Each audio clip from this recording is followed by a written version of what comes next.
Hello there. Welcome to the Tranquil Tales channel. I am so glad that you found your way here. Whether your day was long or you enjoy falling asleep in deep thoughts. In tonight's journey, we'll take through the waterfalls of the world to allowing your mind to rest and let the weight of gravity to fall. Tonight we are not just floating through the falls, we are traveling through the different waterfalls of ease into a deep sleep. Close your eyes and imagine standing at the edge of the world's most powerful waterfall, where the roar is so loud it fills your entire being, where mist rises like clouds, and where millions of gallons of water plunge into the abyss every single moment. This is Victoria Falls on the border of Zambia and Zimbabwe, where the Zambezi River, over a mile wide, suddenly drops 355 feet into a narrow chasm below. The local name for this magnificent cascade is Mosotunya, which means the smoke that thunders, and tonight we'll follow the thunder of falling water around our world, letting the eternal rhythm of cascading streams carry us gently into peaceful rest. Victoria Falls is not the tallest waterfall in the world, nor the widest when measured at its crest, but it holds the distinction of being the largest sheet of falling water on Earth when you multiply its width by its height. During the peak flow season between February and May, Victoria Falls discharges over 130 million gallons of water every single minute. Imagine 550 Olympic swimming pools pouring over the edge every 60 seconds. The spray from this tremendous volume rises up to 1,300 feet into the air, visible from over 30 miles away, creating permanent rainbows that arc across the gorge. And on nights when the moon is full, a rare and magical phenomenon occurs. A moonbow, or lunar rainbow, appears in the mist, a ghostly silver arc that seems to belong to dreams rather than waking life. The power of Victoria Falls has carved a series of zigzagging gorges downstream, each one representing a former location of the falls. You see, waterfalls are not permanent features. They migrate upstream over geological time. At Victoria Falls, the soft basalt rock is fractured by natural cracks, and the relentless pounding of water exploits these weaknesses, gradually eroding the rock and causing the falls to retreat upstream. Over the past 100,000 years, Victoria Falls has cut back through the landscape, leaving behind 8 major gorges that trace its history like chapters in a stone book. Now, let us drift across the ocean to South America, to Angel Falls in Venezuela, the world's tallest uninterrupted waterfall. Angel Falls plunges an astonishing 3,212 feet from the summit of Ollantaytambo, one of Venezuela's famous table mountains, or tepuis. The falls are so tall that much of the water actually evaporates or is blown into mist before reaching the ground during the dry season. Imagine water falling for so long that it transforms from liquid to vapor while still in the air, never completing its journey to the pool below. Angel Falls was named not for celestial beings, but for Jimmy Angel, an American aviator who flew over the falls in 1933 while searching for gold. The falls had been known to indigenous Pemon people for centuries. They called it Karapukapai Maru, meaning waterfall of the deepest place. But Angel's flight brought international attention to this remote wonder. The tepui from which the falls descend is a remnant of a vast sandstone plateau that once covered the region. These flat-topped mountains are among the oldest geological formations on Earth, dating back nearly 2 billion years, and they rise so abruptly from the surrounding jungle that they create their own isolated ecosystems on their summits, home to plants and animals found nowhere else on the planet. Let the sound of falling water carry you now to North America, to Niagara Falls, perhaps the world's most famous waterfall, straddling the border between the United States and Canada. Niagara is actually 3 waterfalls: the Horseshoe Falls on the Canadian side, and the American Falls and smaller Bridal Veil Falls on the US side. Together, they form the most powerful waterfall in North America by flow rate, with over 6 million cubic feet of water going over the crest every minute during peak daytime tourist hours. Niagara Falls is surprisingly young in geological terms. It was born only about 12,000 years ago, near the end of the last ice age. As massive glaciers retreated, they released enormous quantities of meltwater that carved out the Great Lakes and created the Niagara River, which connects Lake Erie to Lake Ontario. The river flows over the Niagara Escarpment, a cliff face formed by hard caprock limestone underlain by softer shales and sandstones. And where the river crosses this escarpment, the falls were born. Like Victoria Falls, Niagara has been migrating upstream. It retreats about 1 foot per year, and over the past 12,000 years, it has cut back roughly 7 miles through solid rock, creating the Niagara Gorge. The power of Niagara Falls has long been recognized.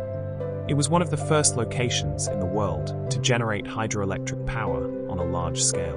In 1896, Nikola Tesla's alternating current system was installed at Niagara, sending electricity 20 miles away to Buffalo, New York, and proving that hydroelectric power could be transmitted over long distances. This moment marked the beginning of our modern electrical age, all powered by water falling over an ancient cliff. Now, journey with me to Iceland, the land of fire and ice, where waterfalls seem to emerge from fairy tales. Iceland contains countless waterfalls, over 10,000 by some estimates. But among the most beautiful is Seljalandsfoss, a slender cascade that drops 200 feet from cliffs that once marked Iceland's southern coastline. What makes Seljalandsfoss unique is that you can walk completely behind the waterfall on a path carved into the cliff, experiencing the extraordinary sensation of standing between rock and falling water, watching the world through a shimmering curtain of droplets, feeling the thunder of the falls vibrating through your chest. Iceland's waterfalls are fed by glacial meltwater and by the island's abundant rainfall. Some areas receive over 150 inches of rain per year.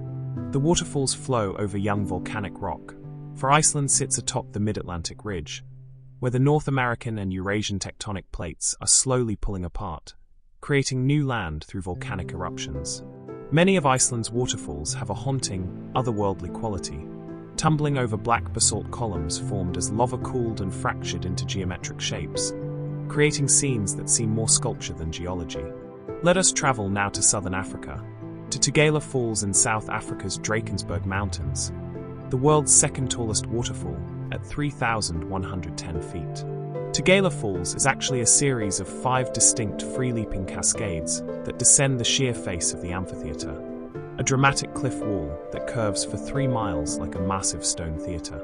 The falls are seasonal, flowing most powerfully during the summer rainy season from November to March, and sometimes freezing into curtains of ice during the cold winter months. The Tugela River, which creates these falls, has its source at Monte Uec Sources, a flat-topped mountain where water emerges from multiple springs, giving the mountain its name, Mountain of Sources. From this high plateau over 10,000 feet above sea level, the Tugela plunges down the amphitheater's face in those 5 cascades, each one spectacular in its own right.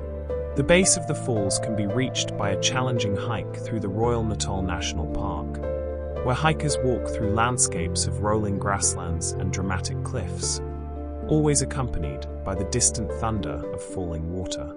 As this first segment of our journey draws to a close, imagine yourself standing in the midst of these great waterfalls, feeling the cool spray on your face, hearing the eternal roar that drowns out all other sound, watching rainbows shimmer and fade in the spray.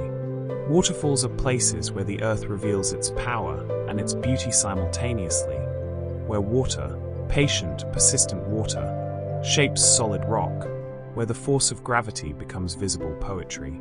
They are temporary features in geological time, always moving, always changing, yet they feel eternal to us, as if they've always been and always will be, their thunder a heartbeat of the planet itself. Rest now in the sound of falling water. Let it wash over you like a gentle rain. Feel yourself drifting on currents of mist, floating peacefully towards sleep. As we continue our peaceful journey through the world's cascading waters, let us travel to Yosemite National Park in California, home to some of North America's most spectacular waterfalls. Yosemite Falls is the tallest waterfall in North America, plunging 2,425 feet in 3 distinct sections. The upper fall drops 1,430 feet. The middle cascades tumble 675 feet over steep terrain, and the lower fall descends 320 feet. During peak snowmelt in late spring, Yosemite Falls thunders with such force that the ground trembles, and the mist creates its own weather system at the base, with winds strong enough to bend trees. But here's something remarkable about Yosemite Falls. By late summer and early autumn, it often stops flowing entirely. The waterfall that roared with millions of gallons in May can be reduced to a bare rock face by September, waiting silently for winter snows to accumulate in the high country once more. This seasonal cycle has repeated for thousands of years, since glaciers carved Yosemite Valley into its distinctive U-shape during the last ice age. The valley's waterfalls exist because glaciers carved the main valley much deeper than the side valleys, leaving the tributary streams hanging high above the valley floor, what geologists call hanging valleys. When these streams reach the edge of the main valley, they must plunge hundreds or thousands of feet to reach the valley floor, creating Yosemite's spectacular collection of waterfalls. Let us drift now to the border of Argentina and Brazil, where the Iguazu River creates Iguazu Falls, one of the most breathtaking waterfall systems on Earth. Iguazu is not a single waterfall, but a complex of 275 individual cascades spread across nearly 2 miles, forming a massive horseshoe shape. The falls sit precisely on the international border, with Argentina claiming the majority of the individual cascades, while Brazil offers the most spectacular panoramic views. Together, these falls move approximately 1.7 million gallons of water per second during peak flow, making Iguazu one of the most powerful waterfall systems in the world. The most dramatic section of Iguazu Falls is called Garganta del Diablo, or the Devil's Throat, a U-shaped chasm 490 feet wide and 2,300 feet long where 14 separate cascades converge and plunge 269 feet into a churning cauldron of mist and foam. The roar at Devil's Throat is so loud that conversation becomes impossible, and the mist rises so high that visitors are soaked even standing on observation platforms hundreds of feet away. Eleanor Roosevelt, upon first seeing Iguazu Falls, famously remarked, "Poor Niagara." So overwhelmed was she by the sheer scale and power. The falls are surrounded by subtropical rainforest that teems with life. Toucans, parrots, and butterflies fill the air, while coyotes prowl the walkways, and over 2,000 species of plants create a green cathedral around the falling water. Now, let your thoughts travel to Iceland once more, to Gullfoss, the Golden Falls, where the Hvita River plunges 105 feet in 2 stages into a rugged canyon. Gullfoss sits on the famous Golden Circle tourist route, but its beauty transcends its accessibility. In winter, the falls are partially frozen, with massive icicles hanging from the cliffs and sheets of ice clinging to the rocks, while the water continues to thunder through narrow channels. In summer, glacial meltwater from the Langjokul Glacier turns the falls into a raging torrent, and when the sun hits the spray at the right angle, the mist glows golden, hence the name Golden Falls. Gullfoss nearly disappeared in the early 20th century when foreign investors wanted to harness it for hydroelectric power. A young woman named Sigra Thomasdottir fought tirelessly to protect the falls, walking the 75 miles to Reykjavik multiple times to protest the development, even threatening to throw herself into the falls if the project proceeded. Her dedication saved Gullfoss, and today a memorial stone honors her as one of Iceland's first environmentalists. A reminder that the waterfalls we enjoy today exist partly because people fought to preserve them for future generations. Let us journey now to the Plitvice Lakes in Croatia, a UNESCO World Heritage Site where 16 terraced lakes are connected by countless waterfalls and cascades. The Plitvice waterfalls are unique because they're constantly growing and changing. The water here is supersaturated with calcium carbonate, which precipitates out and forms travertine, a type of limestone. This process means the waterfalls actually build themselves taller over time as minerals deposit and create new rock formations.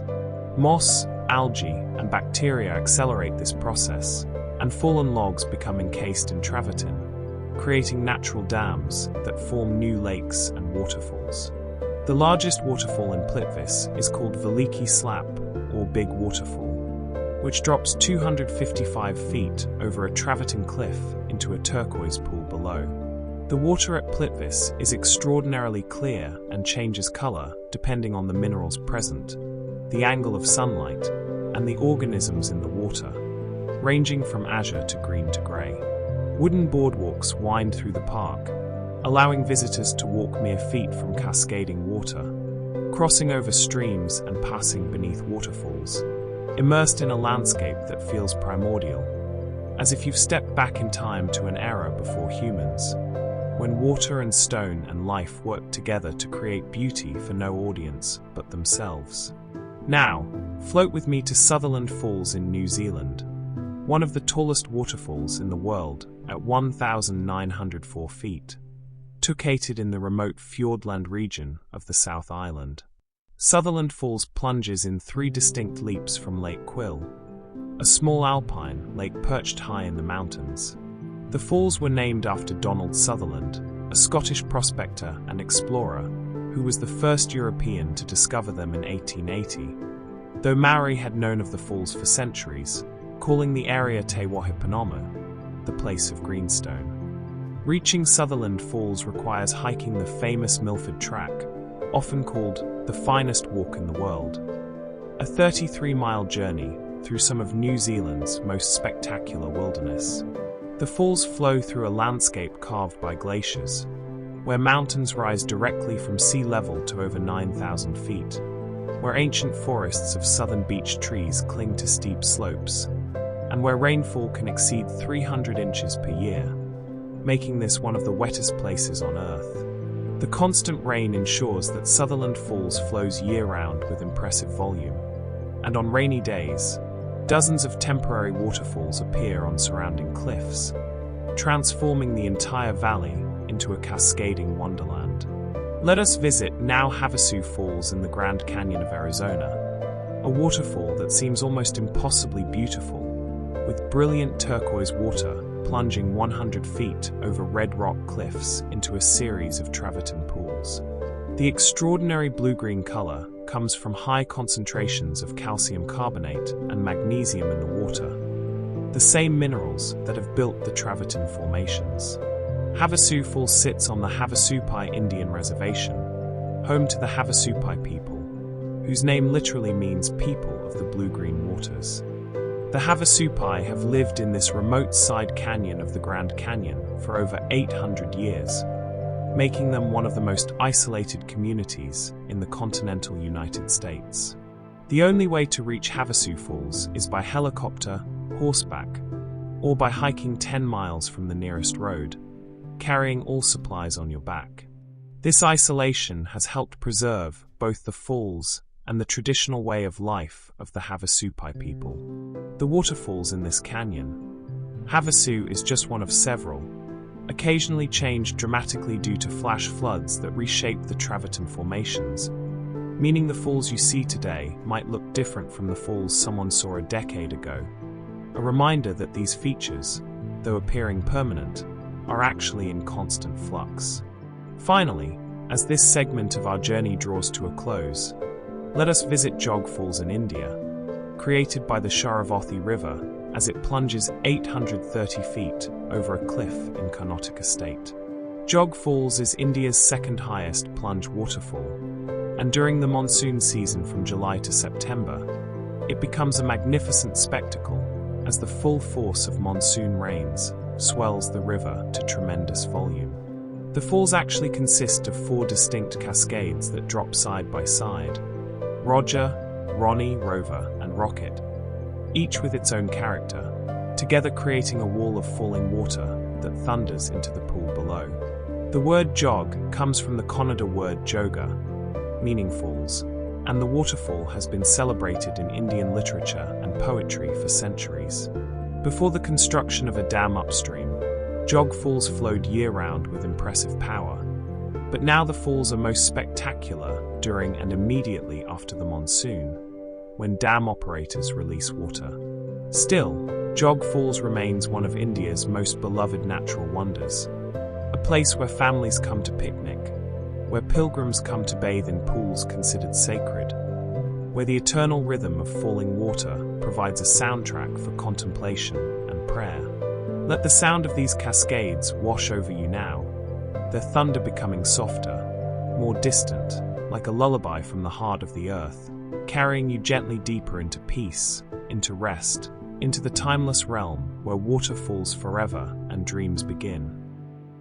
As we drift deeper into our peaceful journey through cascading waters, let us travel to the Caeta Falls in Guyana, one of the world's most powerful and pristine waterfalls.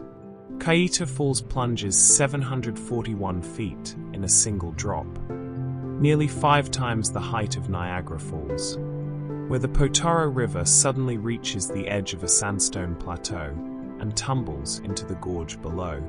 What makes Caeta truly extraordinary is its combination of height and volume. It drops 23,400 cubic feet of water per second on average, giving it one of the highest flow rates of any single drop waterfall in the world.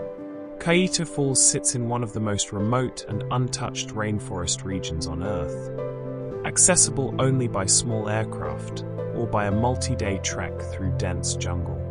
The falls were unknown to the outside world until 1870, when British surveyor Charles Barrington Brown became the first European to document them, though indigenous peoples had known of the falls for thousands of years. The Patamona people have a legend about the falls. They say it's named after Kai, a chief who sacrificed himself by paddling his canoe over the falls to appease the great spirit Macanema and save his tribe from a fierce enemy. The mist from Caeta creates its own microclimate in the gorge, supporting unique species of plants found nowhere else.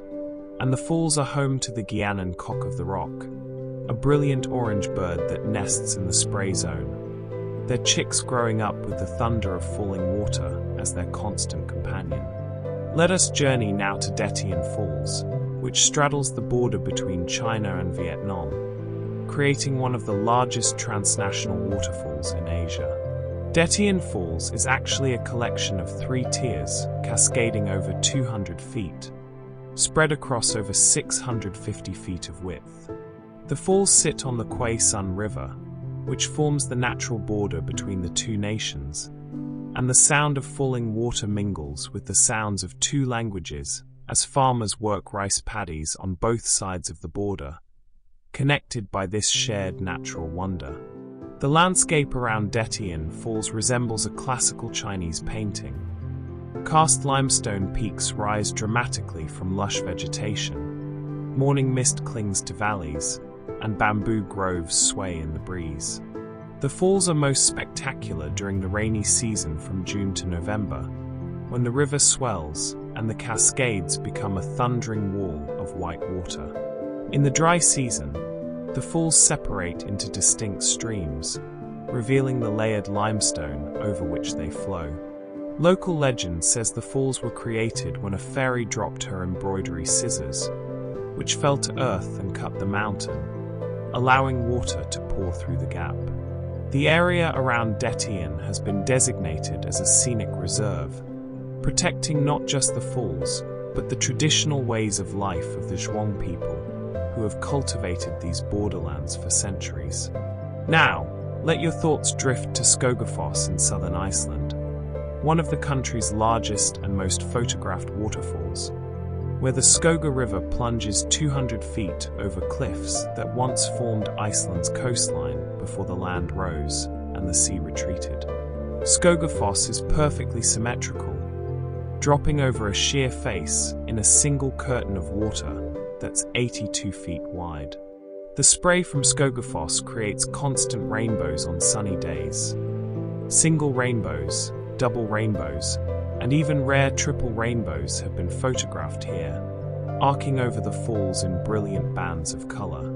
According to Icelandic folklore, a Viking settler named Raisi Rolfsson hid a treasure chest filled with gold behind Skogafoss, and the legend says the chest is still there, waiting to be found. One story tells of a young boy who saw the chest and managed to grab its ring handle. But the chest was so heavy, he could only hold onto the ring, before the chest slipped away behind the waterfall again. That ring was later used to decorate the door of a local church, and though the church no longer stands, the legend persists. You can climb stairs beside Skogafoss to the top of the falls, where the view extends for miles. On clear days, you can see all the way to the Atlantic Ocean and the volcanic Westman Islands beyond. A reminder that Iceland is a land where fire and ice, mountain and sea, water and stone all meet in spectacular displays. Let us travel now to Nokkalikai Falls in northeastern India, the tallest plunge waterfall in India, at 1,115 feet. Located near the town of Cherrapunji, one of the wettest places on Earth. Cherrapunji receives an average of 463 inches of rain per year, with most of it falling during the monsoon season. And this incredible rainfall feeds Nokkalikai Falls, which plunges over the edge of a plateau into a deep green pool surrounded by dense subtropical forest. The name Nokkalikai carries a tragic legend. Nokka means leap, and Likai was a local woman who, according to the story, worked as a porter to support herself and her baby daughter after her husband died. She remarried, but her new husband grew jealous of the attention she gave her child. In the legend's darkest version, he killed the child while Likai was at work. When she discovered what had happened, grief-stricken and mad with anguish, she ran and leaped off the cliff, giving the falls their name, the Fall of Likai. Whether true or myth, the story adds a layer of human emotion to the natural wonder, a reminder that waterfalls have been witnesses to human joy and sorrow, that they've absorbed our stories even as they've shaped our landscapes. The falls flow with tremendous power during monsoon, but even in the dry season, they maintain a steady stream, and the pool at their base glows an otherworldly shade of green, colored by minerals and the unique algae that thrive in these waters. Now, journey with me to Bambrakanda Falls in Sri Lanka, the island's tallest waterfall at 863 feet. Cascading down a mountain face in the Central Highlands where tea plantations carpet the slopes and mist rolls through valleys like waves on a slow ocean. Bambrakanda Falls flows year-round, but transforms dramatically between seasons. During the southwest monsoon from May to September, the falls roar with power, while in the dry season they become a delicate ribbon of water threading down the dark rock face. The area around Bambrakanda is relatively undeveloped compared to Sri Lanka's more famous waterfalls, giving it a wild, pristine quality. The hike to the base of the falls takes you through forests where monkeys chatter in the canopy and brilliantly colored birds flash through the undergrowth. Sri Lanka, despite its relatively small size, contains over 400 named waterfalls, earning it the nickname, the Land of Waterfalls. This abundance of cascades results from the island's mountainous interior receiving heavy monsoon rains, which then flow down steep slopes to the coastal plains. For centuries, Sri Lankan poets and Buddhist monks have sought out waterfalls as places of meditation, believing the sound of falling water helps quiet the mind and open the spirit to enlightenment. Let us visit now the Rhine Falls in Switzerland, Europe's largest waterfall by volume, where the Rhine River, mighty artery of European commerce and culture, suddenly drops 75 feet over a width of 492 feet. The Rhine Falls may not match the height of many waterfalls we've visited, but its volume is impressive. During peak flow in the summer months when alpine snow melts, over 158,000 gallons of water thunder over the falls every second. The Rhine Falls formed 14,000 to 17,000 years ago during the last ice age, when glacial deposits redirected the Rhine's course over hard limestone rock. In the middle of the falls stand several large rocks that the water divides around. The largest of these rocks has a small platform on top, accessible by boat, where brave visitors can stand surrounded by the thundering cascade on all sides. The falls have been a tourist attraction for centuries. In the 19th century, Lord Byron visited and wrote about their power, and Goethe described them as the source of the ocean. Medieval castles overlook the falls from both banks, and at night during summer, the falls are illuminated with colored lights, creating a spectacle that draws visitors from across Europe. The Rhine Falls represent something unique, a major waterfall on one of the world's most important commercial rivers, a place where nature's power persists despite being surrounded by human development, where wild water continues to thunder even as barges and ships navigate the Rhine just upstream and downstream.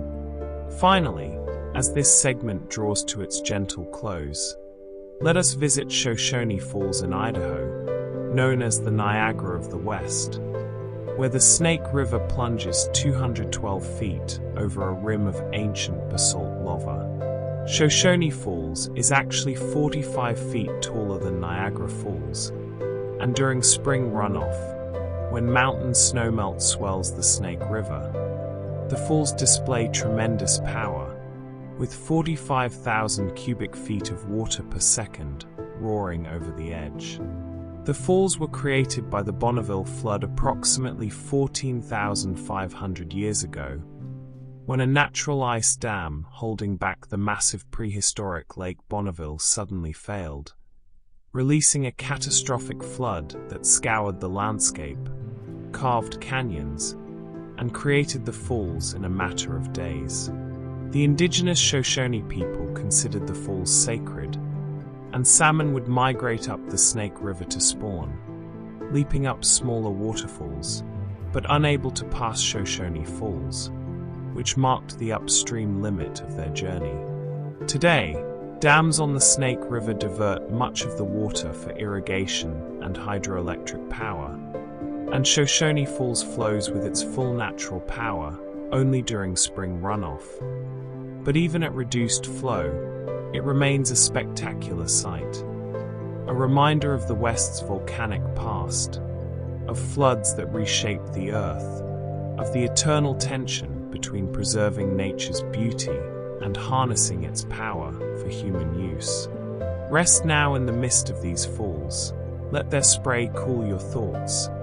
Feel the vibration of falling water resonating through your being like a gentle massage, carrying away all tension, all worry, leaving only peace, only the timeless sound of water returning to the earth. As we continue our soothing journey through the world's cascading waters, let us travel to Botara Gorge Waterfall in Lebanon, also known as the Cave of the Three Bridges, one of the most unusual and mysterious waterfalls on Earth. Here, during the spring snowmelt from March to April, water plunges 837 feet through 3 natural limestone bridges stacked one above the other, disappearing into an underground cave system below. The waterfall was only discovered in 1952 by French biospeleologist Henri Coiffet, and the full depth of the cave system beneath the falls remains unexplored to this day. The 3 natural bridges formed over millions of years as water dissolved the limestone rock, creating caverns that eventually collapsed, leaving behind these stone arches. Standing at the edge and looking down, you can see all 3 bridges at once, with the waterfall threading through them like a white ribbon through the heart of the mountain. The effect is surreal, almost architectural, as if some ancient civilization carved these precise spans, when in fact it's simply water and time working their patient magic on stone. The gorge is located in the Tanarine region of Lebanon, an area known for its cedar forests and limestone formations, and the waterfall flows only seasonally, fed by winter snows melting in the nearby mountains. In summer, the falls dry up completely, and the gorge becomes a silent stone cathedral waiting for the next spring's resurrection. Let us drift now to Wallaman Falls in Queensland, Australia, the country's highest permanent single-drop waterfall at 879 feet, where Stony Creek plunges over the edge of the Seaview Range into a deep pool surrounded by pristine tropical rainforest. Wallaman Falls sits within Giringun National Park, an area sacred to the Wagamay Aboriginal people, who have lived in this region for over 40,000 years and who know the falls by their traditional name, Wunarani. The Wagamay people have many stories about Wallaman Falls, including legends of a great serpent that lives in the pool at the base, and they believe the falls are a place of great spiritual power. The rainforest around Wallaman is ancient and remarkably diverse. Over 180 species of birds have been recorded here, including the endangered southern cassowary, a large flightless bird that looks like it stepped from the age of dinosaurs. The falls flow year-round, but are most spectacular during the wet season from December to March, when tropical cyclones and monsoonal rains swell the creek and the falls roar with incredible force. The viewing platform offers a dramatic vista. You stand at the top of the escarpment and watch the water launch itself into space, falling so far that by the time it reaches the bottom, it's been transformed into mist and spray, almost ethereal in its descent. Now, let your mind travel to Gavarnie Falls in the French Pyrenees, where a narrow stream of water drops 1,385 feet down the face of the Cirque de Gavarnie, a massive natural amphitheater of limestone cliffs. The falls are fed by a glacier on the Spanish side of the Pyrenees, and the water emerges from beneath the mountain through a natural arch, then tumbles down the cliff in a series of leaps and cascades. The Cirque de Gavarnie is a UNESCO World Heritage Site, and the falls are the highest in France and one of the highest in Europe. Victor Hugo visited Gavarnie Falls in 1843 and was so moved that he wrote, "Gavarnie is the most mysterious of nature's workshops. The Cirque, a bowl-shaped valley carved by ancient glaciers, rises in tears, with the falls threading down its face like a silver necklace against grey stone. In winter, the falls partially freeze, creating enormous ice columns and curtains that mountain climbers scale, dangling from frozen water hundreds of feet above the valley floor. The area around Gavarnie has been a pilgrimage route for centuries, with travelers crossing the Pyrenees on their way to Santiago de Compostela in Spain, and the falls have served as a landmark and inspiration, a reminder of nature's grandeur in a landscape where humans feel properly small and humbled. Let us journey now to Bridal Veil Fall in Yosemite National Park, a waterfall so delicate and ethereal it seems to float rather than fall. Bridal Veil drops 617 feet from the southern wall of Yosemite Valley, and unlike many of Yosemite's seasonal waterfalls, Bridal Veil flows year-round, though its character changes dramatically with the seasons. In spring, during peak snow melt, Bridal Veil is a powerful cascade, but in late summer and fall, it becomes a delicate wisp that sways and dances in the wind, sometimes blowing sideways or even upward, the water turning to mist before it reaches the ground. The Owanichi people, who lived in Yosemite Valley for thousands of years, called this waterfall Pohono, which means spirit of the puffing wind, or fall of the evil wind. They believed that anyone who breathed the mist of Pohono would be cursed with bad luck or illness, and they were careful to hold their breath when passing beneath it. Today, visitors flock to Bridal Veil, and the short hike to its base offers one of Yosemite's most accessible and beautiful experiences. Standing in the spray, watching rainbows appear and disappear, feeling the wind carry the waterfall in unexpected directions, witnessing the interplay of water, air, and light in a performance that's different every moment, never the same twice. Now, float with me to Vinjafossen in Norway, Europe's tallest waterfall and the 6th tallest in the world at 2,822 feet, where the Vinnu River plunges down a mountainside in the Sundal municipality. Vinjafossen is fed by the Vinjafonna Glacier high in the mountains, and it descends in 4 distinct tiers, each impressive on its own, but together creating one of the most spectacular waterfalls in Scandinavia. Norway is sometimes called the land of waterfalls, and for good reason. The country's dramatic topography, with mountains rising directly from fjords and heavy rainfall throughout the year, creates ideal conditions for spectacular cascades. Vinjafossen flows with greatest power during summer when glacial melt is at its peak, and from certain angles, the entire waterfall is visible at once, a white ribbon threading down the dark mountain face, connecting alpine ice fields with the valley far below. The waterfall was relatively unknown outside Norway until recent decades, as it's located in a remote area accessible only by a scenic drive and short hike.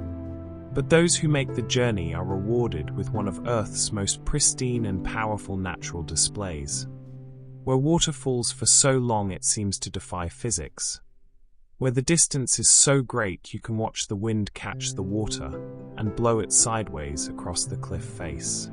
Let us visit now the Dettifoss waterfall in northeastern Iceland, the most powerful waterfall in Europe by volume, where the Jökulsá River, fed by meltwater from the vast Vatnajökull glacier, plunges 144 feet into a rugged canyon.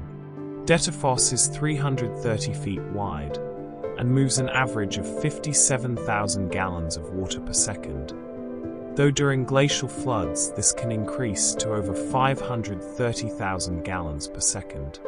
The sheer power is overwhelming. The ground shakes beneath your feet, the roar drowns out all other sound, and the spray rises in great clouds that can soak you from hundreds of feet away. The landscape around Dettifoss is otherworldly. Barren volcanic plains stretch in all directions, with twisted black lava formations, and not a tree in sight. The canyon downstream from the falls is a mile long and over 300 feet deep, carved entirely by the waterfall over thousands of years. Dettifoss continues to erode upstream at a rate of about 1 foot every 10 years, slowly but steadily cutting back into the lava plateau. The waterfall's raw power and desolate setting make it feel primordial, as if you've traveled back to Earth's early days when the planet was still taking shape, when water and rock were locked in their eternal battle, neither giving quarter, both relentless. Director Ridley Scott used Dettifoss as the opening scene of his film Prometheus, choosing it to represent an alien world, though the truth is it simply represents Iceland, a place so unique and dramatic it can stand in for other planets. Finally, as this segment of our journey reaches its peaceful conclusion, let us visit Huangguosha Waterfall in China's Guizhou province, one of the largest waterfalls in Asia at 255 feet tall and 350 feet wide. Huangguoshu, whose name means yellow fruit tree waterfall, has been celebrated in Chinese art and literature for centuries. It's mentioned in travel writings from the Ming Dynasty, over 400 years ago, and countless paintings and poems have attempted to capture its beauty and power. What makes Huangguoshu particularly special is the Water Curtain Cave, a 440-foot-long naturally formed cavern behind the waterfall that allows visitors to walk through the heart of the cascade, experiencing it from inside. Windows in the cave open onto the falling water, and you can watch through these natural frames as millions of gallons thunder past. Feel the vibration through the stone, hear the roar amplified by the cave's acoustics into something that feels more like music than noise. During the rainy season from June to August, Huangguosha swells to tremendous size and power, while in the dry winter months it becomes more sedate, but no less beautiful, the reduced flow revealing the layered limestone over which it falls. The waterfall sits in a region of karst topography, limestone landscapes riddled with caves, underground rivers, and sinkholes. And Huangguoshu is part of a larger system that includes 18 smaller waterfalls, both upstream and downstream, creating a valley where the constant sound of falling water echoes from multiple directions, a symphony of cascades. Let the sound of these waterfalls carry you deeper now into tranquility, their thunder becoming distant and dreamlike, their mist cooling your thoughts, their eternal rhythm a lullaby from the earth itself, rocking you gently toward the peaceful shores of sleep. As we drift deeper into our peaceful journey through cascading waters, let us travel to Gocta Falls in northern Peru, a waterfall that remained virtually unknown to the outside world until 2005, despite being 2,530 feet tall, one of the world's highest. Gocta cascades in two distinct tiers down a mountain face covered in cloud forest, and its remote location in the Amazonas region meant that only local villagers knew of its existence for centuries. The people of the nearby village of Cocachimba kept the waterfall secret, partly because of legends that a beautiful blonde mermaid guards the falls, protecting a treasure of gold hidden in the pool at its base, and that anyone who approaches with greed in their heart will be cursed. When German explorer Stefan Siemendorf finally measured and publicized Gocta in 2005, it sparked debate about how such a massive waterfall could have gone unrecorded for so long. The answer lies partly in the fall's remoteness.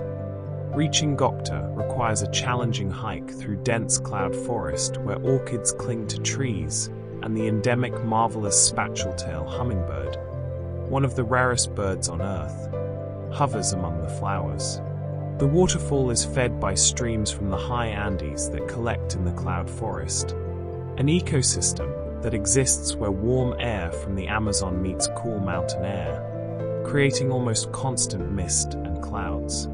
This perpetual moisture means Gocta flows year-round, though it's most powerful during the rainy season from December to March, when the waterfall becomes a thundering wall of white water visible from miles away, a silver ribbon connecting the clouds above to the earth below. Let us journey now to Calangela Falls in Angola, formerly known as Duque de Bragança Falls, where the Lucola River plunges 344 feet over a width of nearly 1,300 feet during the rainy season. Calangela is one of the largest waterfalls in Africa by volume, and during peak flow it rivals Victoria Falls in its power and majesty, though it remains far less known due to Angola's history of civil conflict that kept the region largely closed to tourism for decades. The falls sit in a remote region of northern Angola, surrounded by rocky outcrops and savanna woodland. The name Calangela comes from the local Kimbunda language and refers to a legendary giant who once lived in the area. During Angola's long civil war from 1975 to 2002, Calangela Falls became almost completely isolated, with few outsiders visiting for nearly 3 decades. Since peace returned, the falls have slowly begun attracting visitors again, who discover a waterfall that flows through landscapes almost untouched by development. Elephants still roam the surrounding areas, and the night sky above the falls blazes with stars undiminished by light pollution. Calangela represents both the resilience of nature, which continued flowing magnificently even when no one came to witness it, and the hope of a nation rebuilding, where waterfalls that once echoed only with the sounds of conflict now once again welcome the laughter of children and the wonder of travelers. Now, let your thoughts drift to Ban Jayak, Bedtime Falls, a magnificent waterfall system on the border between Vietnam and China that we visited earlier, but this time to explore a different aspect of its character. Ban Jayak. Bedtime is actually part of a larger karst landscape filled with caves, sinkholes, and underground rivers. Beneath the visible waterfall, vast networks of caverns channel water through the limestone mountains, and in some places, rivers disappear underground only to re-emerge miles away as springs or waterfalls. The falls flow over travertine formations similar to those at Plitvice Lakes in Croatia, meaning they're constantly growing, and changing as minerals precipitate from the water and add new layers of stone. This process happens slowly, perhaps a few millimeters per year, but over centuries and millennia, it can dramatically alter the fall's appearance. Local farmers have cultivated the lands around Banjayak for generations, growing rice in terraced paddies that cascade down hillsides in patterns that mirror the waterfall itself. Human-made terraces echoing natural cascades, both shaped by the flow of water, both examples of water's power to transform landscape into something productive and beautiful. During harvest season, the golden rice paddies and the white waterfall create a stunning contrast, and photographers from both countries gather to capture the scene. A reminder that beauty can exist even along borders, that natural wonders care nothing for the lines we draw on maps. Let us travel now to Tumpak Soa Falls in Indonesia, sometimes called the Indonesian Niagara, though it looks nothing like Niagara. Instead, it's a massive semicircular curtain of perhaps 120 individual streams cascading 400 feet down a curved cliff face covered in lush vegetation. The name Tumpak Soa means 1,000 waterfalls in Javanese, and while that's an exaggeration, the effect of so many streams falling together creates a scene of almost overwhelming beauty, like nature decided to paint with water and vegetation across a canvas of stone. Tumpak Soa sits at the base of Mount Semeru, Java's highest volcano, an active peak that erupts regularly, sometimes sending ash clouds high into the sky visible from the waterfall. The juxtaposition is striking. The peaceful, life-giving water of the falls flowing just miles from the violent, destructive power of an active volcano, both expressions of Earth's immense geological forces. The waterfall was relatively unknown even within Indonesia until recent years, when social media posts revealed its beauty to a wider audience.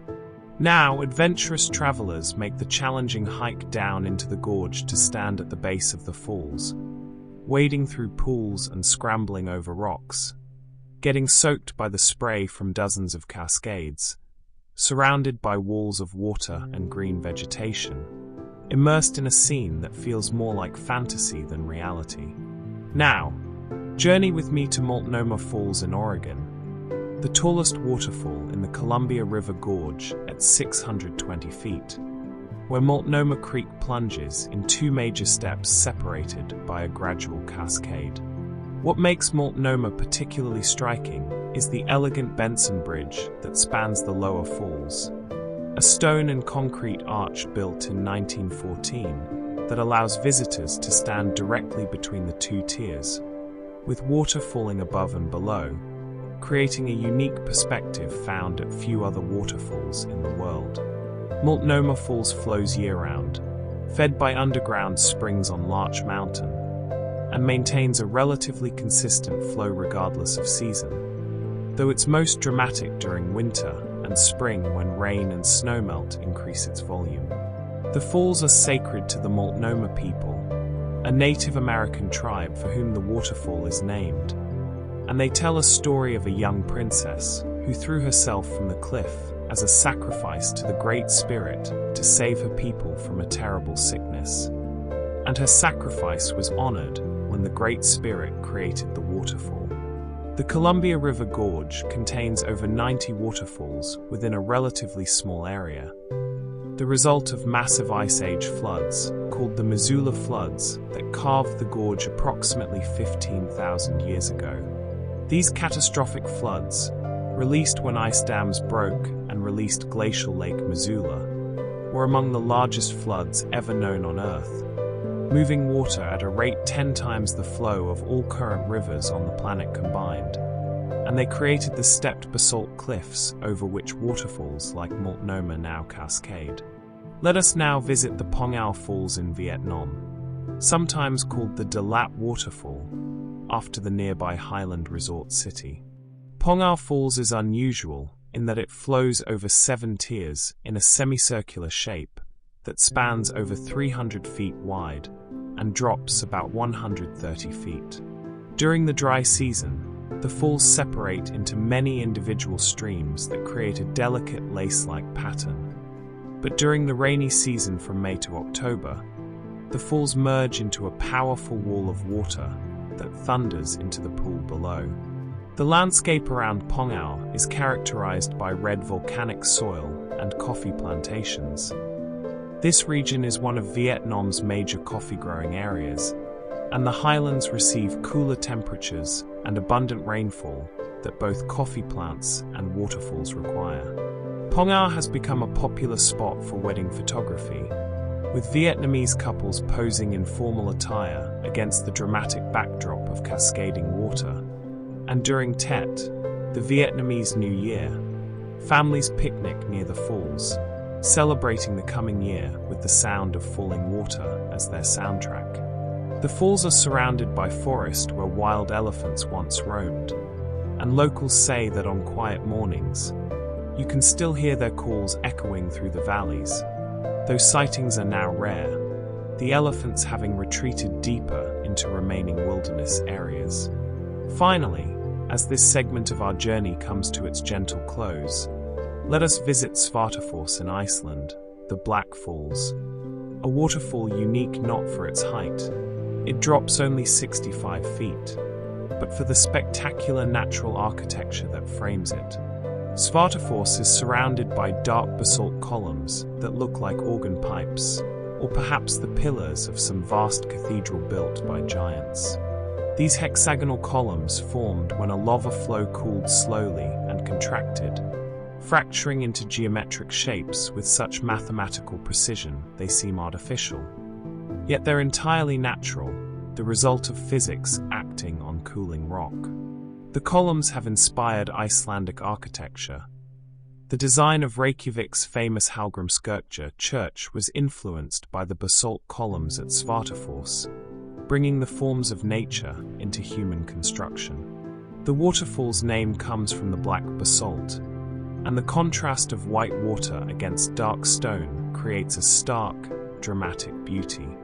Svartafoss sits in Vatnajökull National Park, and reaching it requires a moderate uphill hike through landscapes of birch scrubland and volcanic rock, with views of glaciers in the distance. In winter, the falls partially freeze, with icicles hanging from the basalt columns like translucent jewels, and the reduced flow allows you to appreciate the geometric perfection of the rock formations that the water usually obscures. Svartafoss reminds us that waterfalls are partnerships between water and stone, that each needs the other to create beauty. Water needs rock to fall over, to shape its descent, while rock needs water to reveal its structure, to polish its surface, to bring it to life through motion and sound. Rest now in the music of falling water. Let it wash through your mind like a gentle stream, carrying away all thoughts, all concerns, leaving only peace, only the timeless rhythm of water returning to earth, over and over, forever and always, eternal and unchanging. As we continue our tranquil voyage through the world's most beautiful cascades, let us travel to Takakor Falls in Yoho National Park, British Columbia, Canada, where the Yoho River plunges 1,260 feet down a nearly vertical cliff face. The name Takakor comes from the Cree word meaning magnificent or wonderful, and when you stand at its base in summer, watching the full force of glacial meltwater thunder down the cliff, the name feels perfectly chosen. Takakor is fed by the Daly Glacier high in the Canadian Rockies, and its flow varies dramatically with temperature. On hot summer afternoons when the glacier melts fastest, the waterfall swells to tremendous power, while on cold nights or during winter, it can diminish to a comparative trickle or freeze entirely. The waterfall drops in a single uninterrupted plunge for most of its height before hitting a ledge and cascading the final distance to the pool below. The force of the falling water creates winds strong enough to blow spray hundreds of feet from the base, and on sunny days, rainbows appear and disappear in the mist, shifting and dancing as the wind moves the spray. Tacacos sits in a valley carved by ancient glaciers, surrounded by peaks that rise over 10,000 feet, and the hike to the base of the falls takes you through forests of spruce and fir where grizzly bears forage for berries and mountain goats perch on seemingly impossible cliff faces. The falls are most accessible from June to October. In winter, the access road closes under deep snow, and the waterfall transforms into a massive ice sculpture that technical ice climbers scale, dangling from frozen water hundreds of feet above the valley floor. Let us drift now to Palouse Falls in Washington State, where the Palouse River drops 198 feet into a bowl-shaped basin carved into ancient basalt. Palouse Falls is the last remaining waterfall of what was once a series of massive waterfalls created by the catastrophic Missoula floods during the last ice age. These floods, released when ice dams repeatedly formed and failed, sent walls of water hundreds of feet high racing across the landscape at speeds up to 65 miles per hour, carrying icebergs the size of houses and boulders weighing tons. The floods carved the channeled scablands of eastern Washington, a landscape of coulees, dry falls, and potholes that looks almost alien in its stark geology. Palouse Falls survived because it cut down into harder layers of basalt that resisted erosion better than surrounding rock. Today, the falls sit in splendid isolation, surrounded by the high desert of the Columbia Plateau, where sagebrush and grasses grow in thin soil over black volcanic rock. The contrast is striking. In this arid landscape that receives only about 10 inches of rain per year, a waterfall plunges with surprising power, fed by snowmelt from distant mountains. Native American tribes, particularly the Palouse people for whom the river is named, considered the falls sacred, and they have legends of a great monster that lives in the pool at the base. The falls are most dramatic in spring when snowmelt peaks, though they flow year-round, a permanent feature in a landscape otherwise dominated by the memory of temporary but catastrophic floods. Now, let your thoughts travel to Langfoss in Norway, consistently ranked among the world's most beautiful waterfalls, where the Langfossen stream drops 2,008 feet down a mountainside directly beside the main highway along the Akrafjorden. What makes Langfoss extraordinary is its accessibility. You can literally drive past one of the world's tallest waterfalls, pull over, and walk to within feet of where it crashes into the fjord below. The waterfall cascades in multiple stages down the steep mountain face, and during peak flow in late spring and early summer, when snow melts high in the mountains, the volume becomes tremendous, with spray drifting across the highway and coating everything in a fine mist. Langfoss flows into Akrafjorden, a branch of the Hardangerfjord system, and the combination of towering mountains, deep blue fjord waters, and white waterfalls creates scenes of breathtaking beauty that capture the essence of Norway's dramatic landscape. The waterfall is fed by a relatively small watershed, which means its flow varies greatly with seasons and recent weather. After heavy rains or during warm spells that accelerate snowmelt, Langfoss roars with power, but during dry periods or in winter when the mountain's precipitation falls as snow rather than rain, the falls can diminish significantly. This variability gives Langfoss different personalities throughout the year, from the gentle, contemplative flow of autumn to the explosive power of late spring, each season offering a different experience of the same waterfall. Let us journey now to Angel Falls once more, but this time to learn about the challenges of reaching this remote wonder. Angel Falls sits deep in the Venezuelan jungle, in Canaima National Park, an area with almost no roads. The only practical ways to reach the falls are by small plane, or by a combination of plane and river travel.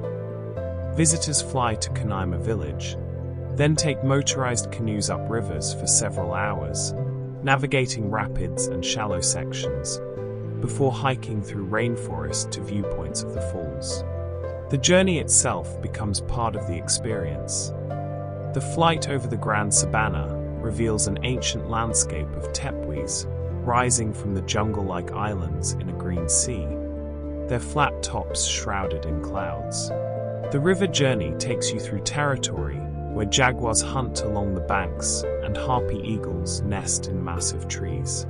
The indigenous Pemen guides who lead these expeditions have an intimate knowledge of the rivers, knowing which channels to take as water levels change, where rapids can be safely navigated, and which beaches offer the best camping. They also know the fall's moods.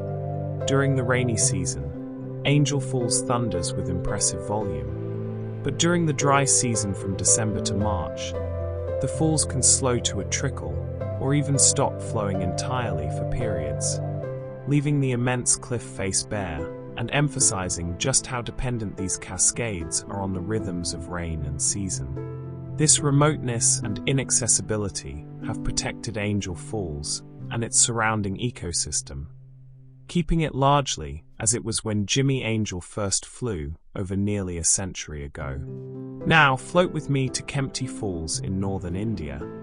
Located in the lower Himalayan range near the popular hill station of Mussoorie, Kempty Falls drops about 40 feet over a series of limestone ledges, and while it may not match the height of many waterfalls we've visited, it holds a special place in Indian culture as one of the country's most visited waterfalls, drawing thousands of tourists, especially during the hot summer months when people from the plains seek relief in the cooler mountains.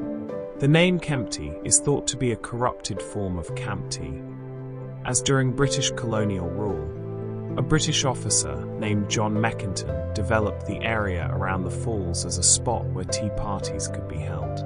Today, Kempty Falls is surrounded by facilities for tourists, shops, restaurants, and changing rooms, and visitors wade into the pool at the base of the falls to cool off, creating a festive, communal atmosphere quite different from the solitary contemplation some waterfalls inspire. During the monsoon season from July to September, the falls swell dramatically, and authorities sometimes close access when the current becomes too dangerous. In winter, flow diminishes, and on the coldest nights, icicles form on the rocks, creating delicate frozen decorations. Kempty represents a different relationship between humans and waterfalls, not wilderness to be preserved in isolation, but a natural wonder that's been integrated into community life, where families come to celebrate, where children splash and play, where the waterfall serves not just as spectacle, but as a shared gathering place. Let us now visit the Blue Nile Falls in Ethiopia, known locally as Tizisat, which means smoking water in Amharic. The Blue Nile Falls was once one of Africa's most spectacular waterfalls, over 1,300 feet wide during the rainy season, and dropping 140 feet in a thundering cascade that created mist visible for miles. The Blue Nile River, which provides most of the Nile's water during flood season, begins at Lake Tana in the Ethiopian highlands, and just 20 miles downstream, it creates these falls. However, the Blue Nile Falls has changed dramatically in recent years. The construction of hydroelectric projects, including the massive Grand Ethiopian Renaissance Dam further upstream, has diverted much of the Blue Nile's flow, and the falls now receive full flow only during rainy season weekends and holidays, when the hydroelectric plant releases water specifically to maintain the falls as a tourist attraction. This situation highlights one of the great tensions of our time: the need for electricity and development versus the preservation of natural wonders.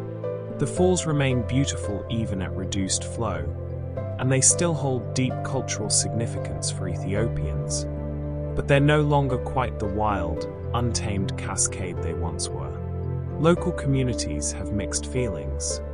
The hydroelectric projects have brought electricity to regions that never had it before, improving lives, yet something irreplaceable has been lost. The Blue Nile Falls reminds us that our choices have consequences, that development and preservation don't always coexist easily, and that waterfalls, despite seeming eternal, can be diminished or even eliminated by human actions. Finally, as this segment of our journey reaches its peaceful conclusion, let us visit Nochi Falls in Japan, a waterfall that has been a site of religious pilgrimage and worship for over 1,400 years. Nochi Falls drops 436 feet in a single unbroken stream, the tallest waterfall in Japan with a single tier, and it flows down the forested mountains of the Ki Peninsula in Wakayama Prefecture.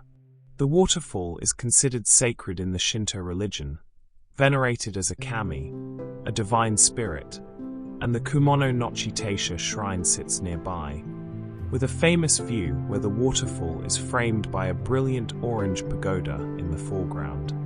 Nochi Falls is part of the Kumono Kodo, a network of ancient pilgrimage routes that have been walked for over a millennium by emperors, priests, and common people seeking spiritual enlightenment.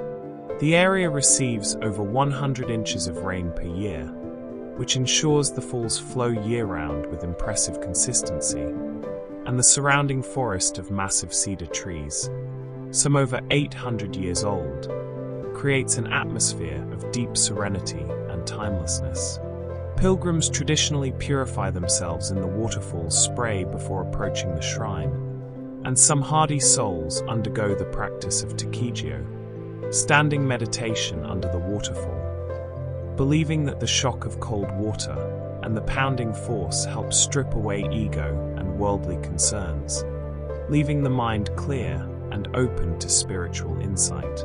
The rocks around the base of Nochi Falls are polished smooth by countless feet over centuries, and the path is worn by the passage of millions of pilgrims, each seeking something different: healing, enlightenment, peace, but all drawn by the eternal cascade, the water that falls and falls and falls, unchanging yet never the same, a perfect symbol of the Buddhist concept of impermanence within permanence.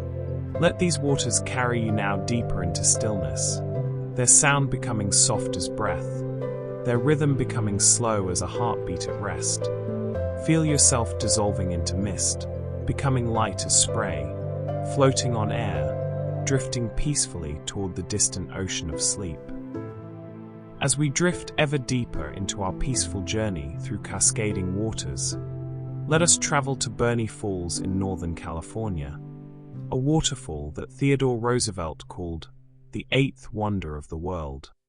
Burney Falls is not particularly tall at 129 feet, nor exceptionally wide, but what makes it remarkable is that it flows at a nearly constant rate of 100 million gallons per day, year-round, regardless of season or drought. While most waterfalls vary dramatically with rainfall and snowmelt, Burney Falls maintains its powerful flow because it's fed not just by Burney Creek, but by underground springs that emerge directly from the porous volcanic rock of the cliff face itself. As you stand at the base of Burney Falls, you can see water pouring not just from the top of the falls, but from countless points along the cliff face. The entire wall weeps with springs, creating a curtain of water that seems to emerge from the mountain itself, rather than simply flowing over it. The water comes from an enormous underground aquifer in the porous volcanic rock of the Cascade Range. Water that fell as rain or snow miles away and years ago, filtered slowly through layers of stone, emerging here cold and crystal clear. The area around Burney Falls was sacred to the Ilmawi band of the Akamowi people, who have lived in this region for thousands of years, and who considered the falls and its eternal flow a manifestation of spiritual power. The constancy of Burney Falls makes it unusual. In a world of change, where rivers rise and fall, where waterfalls freeze or dry up, Burney Falls simply flows, decade after decade, century after century, the same tomorrow as today, a rare example of consistency in nature's usually variable patterns. Let us journey now to Guangxi Falls in Laos, a multi-tiered waterfall that cascades over travertine formations into a series of brilliant turquoise pools surrounded by tropical forest.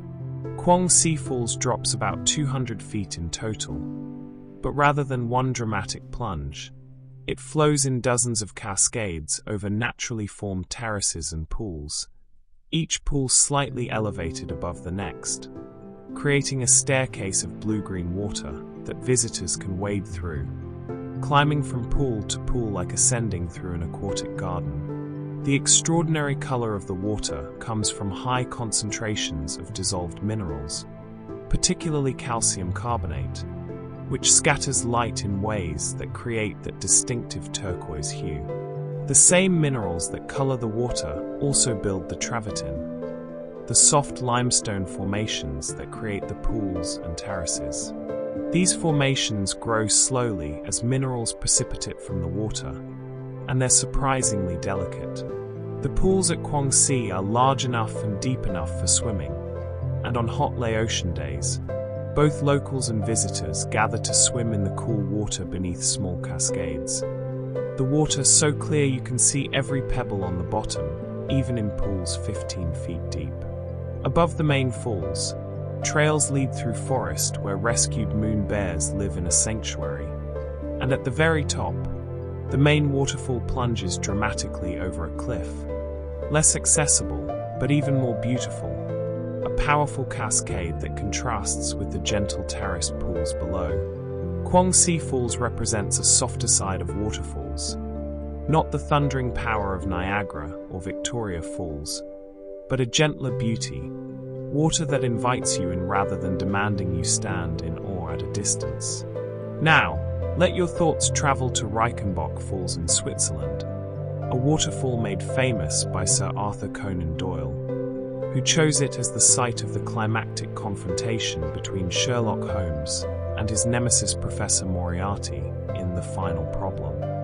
Reichenbach Falls drops 820 feet in a series of cascades near the town of Meiringen, and while Conan Doyle initially wrote it as Holmes's death scene, both detective and criminal plunging together into the churning waters below, public outcry eventually forced him to resurrect the beloved detective.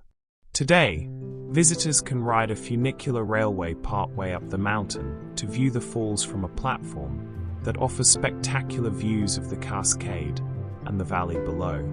A sign marks the approximate spot where the fictional confrontation took place, and devotees of Sherlock Holmes make pilgrimages here to stand where their hero supposedly met his end. The falls are fed by the Reichenbach stream, which drains glaciers and snowfields high in the Bernese Alps, and they're most powerful in late spring and early summer when snowmelt swells the stream.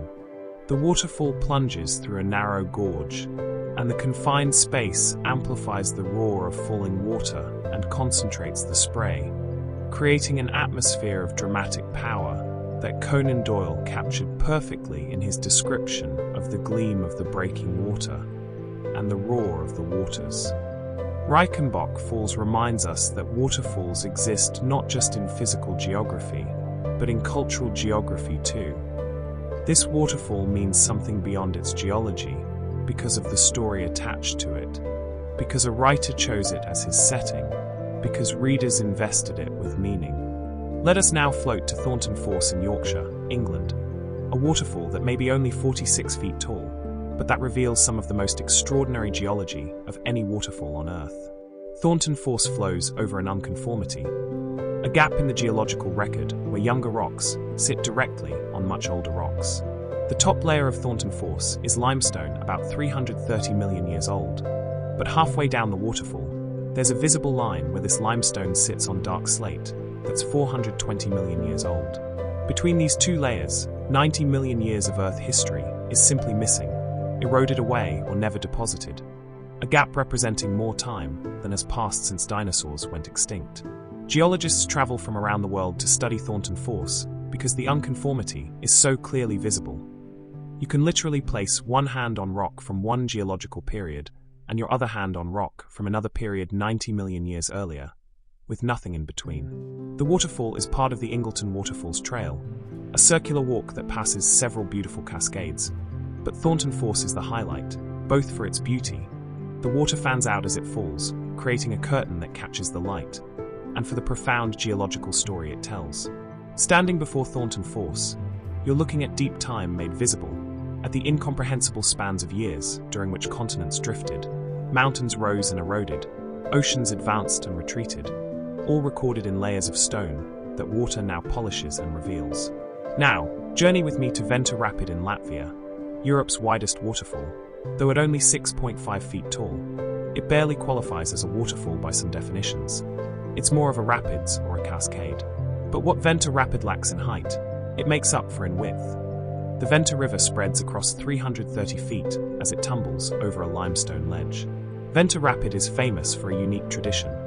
During certain times of year, salmon migrating upstream leap up the rapid, and local fishermen catch them in midair using traditional handheld nets, a practice called fishing for flying fish that has been practiced here for centuries. The rapid formed where the Venta River crosses an outcrop of Devonian age dolomite rock, and the relatively soft rock has been carved into interesting formations by the constant flow of water, potholes, channels, and smooth undulations that create varied currents and small cascades across the width of the river. In spring, when snowmelt swells the river, Venta Rapid becomes more impressive, with higher volume and more dramatic turbulence. But even at low flow in late summer, it remains beautiful, the water clear enough to see the pale limestone streambed and the occasional salmon holding in the current, gathering strength for its leap. Venta Rapid reminds us that waterfalls come in all sizes, that a 6-foot drop can be just as significant ecologically and culturally as a 600-foot plunge, that height is only one measure of a waterfall's importance. Let us visit now the Cascada de Texelo in Veracruz, Mexico, a waterfall that plunges 80 feet into a lush, verdant gorge surrounded by cloud forest where the humidity is so high that everything drips with moisture and epiphytes. Plants that grow on other plants cover every available surface.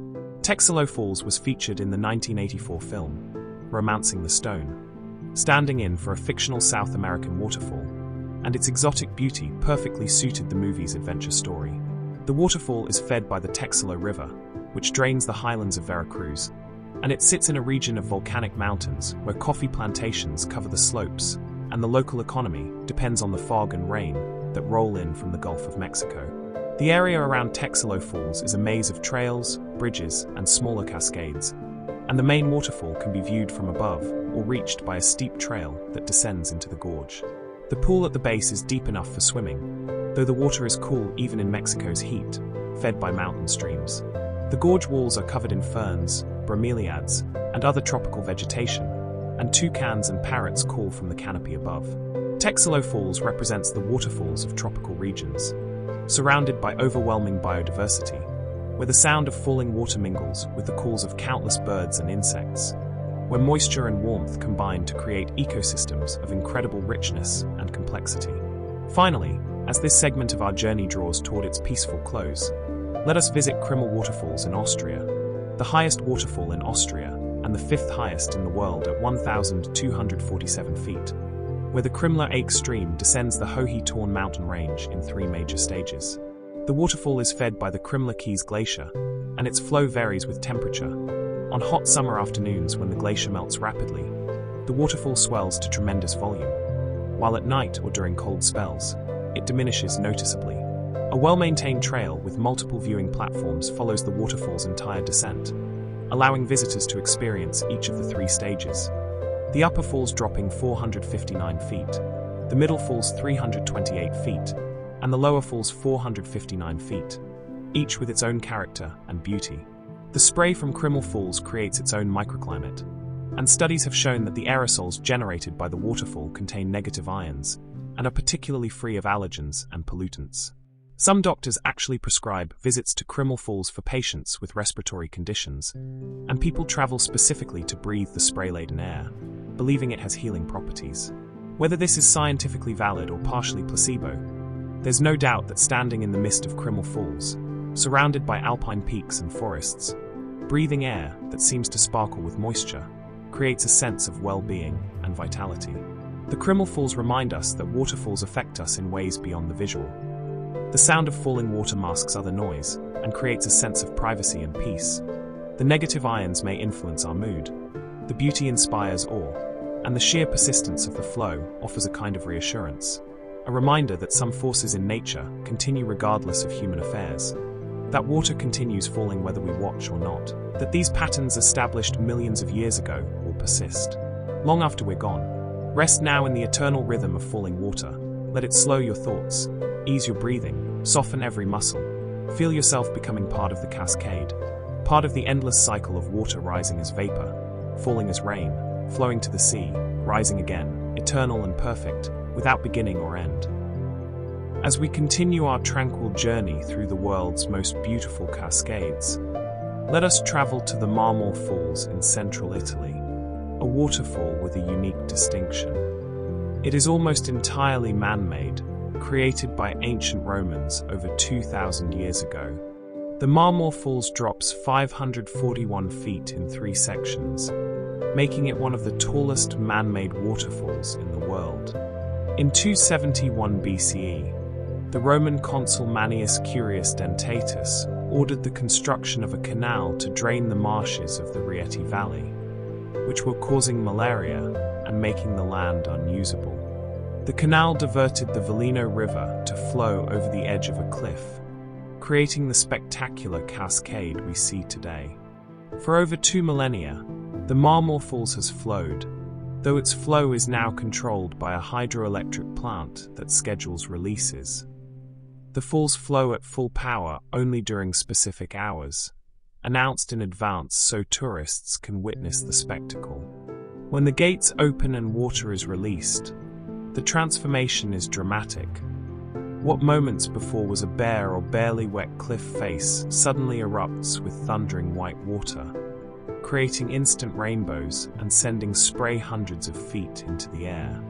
The Romans who created this waterfall couldn't have imagined that their engineering project to solve a public health crisis would become one of Italy's most visited natural attractions. That for over 2,000 years, people would come specifically to witness what they built. The Marmor Falls reminds us that the line between natural and human-made is not always clear, that humans have been shaping waterscapes for thousands of years, and that something can be both artificial and beautiful, created by humans, yet still magnificent. Let us drift now to McWay Falls in Big Sur, California, one of only 2 year-round waterfalls in California that flow directly into the ocean. McWay Falls drops 80 feet from a cliff onto the beach at McWay Cove, and during high tides, the waterfall sometimes falls directly into the Pacific Ocean rather than onto sand. The setting is breathtakingly beautiful. The turquoise water of the cove, the golden-orange cliff face stained with minerals, the white sand beach accessible only from the sea, and the graceful arc of the waterfall connecting land to ocean. The waterfall flows from McWay Creek, which drains only a small watershed of about 740 acres. But because this section of California's coast receives substantial rainfall and fog drip from coastal redwood forests, the creek maintains enough flow to keep the waterfall running even during California's long, dry summers. The beach at the base of McWay Falls was once larger, but the Pfeiffer Point landslide in 1983 dumped enormous amounts of earth and rock into the cove, raising the beach level and changing its shape. Before this landslide, the waterfall fell directly onto rocks at the water's edge, but now it lands on sand during low tide, creating a pool before the water seeps through the beach and into the ocean. McWay Falls is part of Julia Pfeiffer Burns State Park, named for a pioneering woman who homesteaded in Big Sur in the late 1800s, and the waterfall can be viewed from an overlooked trail, but cannot be accessed directly. The beach below is protected and closed to the public, ensuring that this delicate coastal ecosystem remains pristine, that the waterfall flows into its cove witnessed, but not trampled, admired from a respectful distance. Now, Let your thoughts travel to Taganic Falls in New York's Finger Lakes region, where Taganic Creek plunges 215 feet over a sheer cliff into a gorge carved into Devonian-age sedimentary rock. Taganic Falls is 33 feet taller than Niagara Falls and ranks among the highest vertical drop waterfalls in the eastern United States. The waterfall's name comes from the Lenni Lenape word Tokanok, though its precise meaning has been lost to time, and the falls have been a gathering place for humans for thousands of years. The gorge at Taganic is a marvel of erosion. The vertical walls rise over 400 feet above the stream, and the layers of rock tell a story spanning millions of years. The creek carved this gorge primarily during and after the last ice age, when glacial meltwater flowed with far greater volume than today's modest creek. The waterfall itself is gradually retreating upstream as falling water and ice erosion undercut the cliff face, occasionally causing large sections of rock to collapse. In winter, Taganic Falls creates one of nature's most spectacular ice formations. The spray and mist freeze on the cliff face and on surrounding vegetation, creating an enormous cone of ice at the base of the falls that can grow to 50 feet tall or more. The ice glows blue in certain light, and the partially frozen waterfall, surrounded by this ice cone and icicles hanging from every surface, transforms the gorge into a frozen cathedral. In summer, the same gorge hosts concerts and festivals, the rock walls providing natural acoustics, the waterfall a backdrop for celebrations, its mood changing with the seasons, but its essential character remaining constant. A plunge of water through deep time made visible in stone. Let us journey now to Tamil Falls in Mexico's San Luis Potosí state, where the Tamil River plunges 344 feet into the turquoise waters of the Tampayan River below, and where the entire scene is surrounded by lush jungle vegetation that creates a setting of almost overwhelming tropical beauty.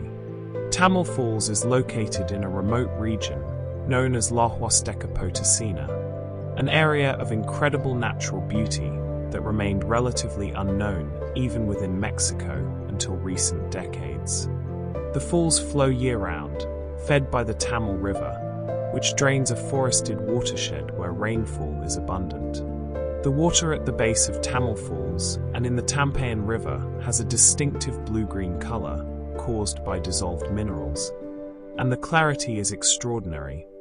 You can see dozens of feet down into the deep pools. The waterfall sits at the bottom of a towering canyon with nearly vertical walls covered in vegetation, and reaching viewpoints requires either a boat journey up the Tampayan River or a challenging hike through jungle. Local Huastec communities have lived in this region for thousands of years, and they have traditional stories about the falls and the spirits they believe inhabit the waters. The area around Tamil Falls has become increasingly popular with adventure tourists who come to rappel down the cliff beside the waterfall, to kayak in the rivers, or simply to swim in the pools and marvel at the beauty. Yet despite this growing popularity, Tamil remains relatively pristine. The remoteness that kept it unknown for so long continues to protect it, ensuring that the number of visitors remains manageable, that the jungle continues to flourish, that the waterfall flows through a landscape still dominated by nature rather than human development. Now, float with me to Godafoss in Iceland, the waterfall of the gods, where the Skjálfandafljót River drops about 40 feet over a width of 100 feet in a graceful horseshoe shape. Godafoss is not Iceland's tallest or most powerful waterfall, but it holds a special place in Icelandic history and culture. According to Icelandic sagas, around the year 1000 CE, when Iceland was debating whether to convert to Christianity or remain with the Old Norse gods, a law speaker named Orgil Svetningagoy made the decision that Iceland would become Christian. After making this momentous decision, Orgil walked to this waterfall and through his statues of the Old Norse gods into the cascading water, symbolically washing away the old religion and embracing the new. Whether this story is literally true or symbolic, the waterfall has been known as Godafoss, the waterfall of the gods, for over 1,000 years. The waterfall sits on Iceland's main ring road, making it easily accessible, and it offers multiple viewing angles.